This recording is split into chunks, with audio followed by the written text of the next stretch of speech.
It's odd that I was dreaming about my daughter the moment before I opened my eyes and saw her peering at me beside my nightstand. In the inky darkness of my bedroom, I could just make out her 6-year-old outline.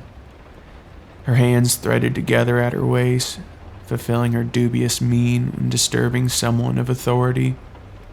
Chubby cheeks that always pulled her lips into a smirk. That curly blonde hair she got from her mother, who was delicately snoring beside me.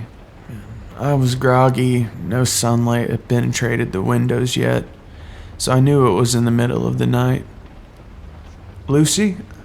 Daddy, there's a man in the baby's room. Such sinister words from the sweetest voice.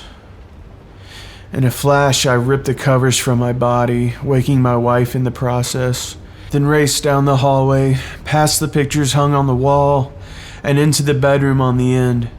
With a simple flick of the switch, I was exposed to my 2-month-old son's room.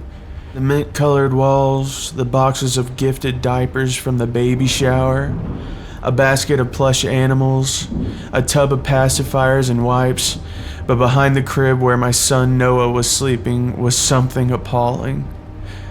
An intruder crawling through the window. The intruder craned his neck when the light blasted on and alerted him of my presence. It was then when I noticed the knife. The man was large, with greasy long hair, an unkempt beard. He smelled of body odor and that sour, putrid smell of vaporized drugs. I leapt into action before he could achieve a sturdy footing or leverage the knife to his advantage. I skirted the crib where my son slept and removed a heavy bookend from the bookcase. As unsupported baby books tumbled off the shelf, I bludgeoned the intruder in the arms as he flailed and teetered on the windowsill. After the intruder took several missed swipes with the knife, my aim became focused on his head. After my weapon made contact with his skull a few times, he withdrew into the backyard, lumbering awkwardly around our flower bed before hobbling over the fence, disappearing into the dark street.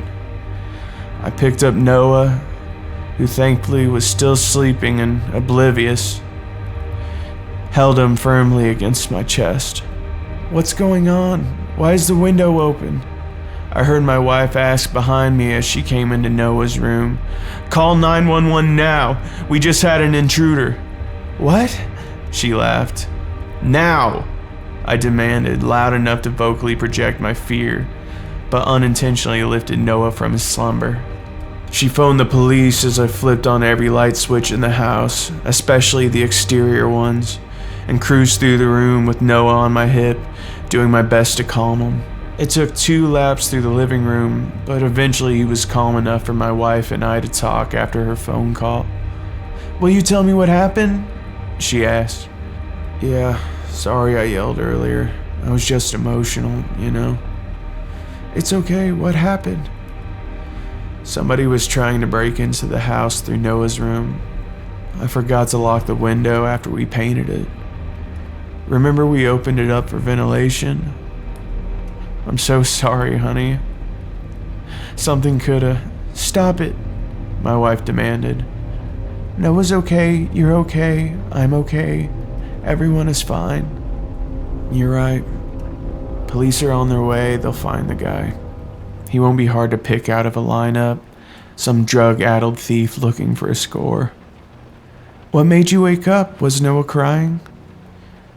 I paused for a moment to consider an answer, then looked at my curious-eyed son. "Yeah, Noah's crying woke me." "I feel terrible. I slept right through his crying fit." "Don't worry. Everything turned out for the best. How about some coffee, huh?" She went to the kitchen and I heard a coffee pot being washed.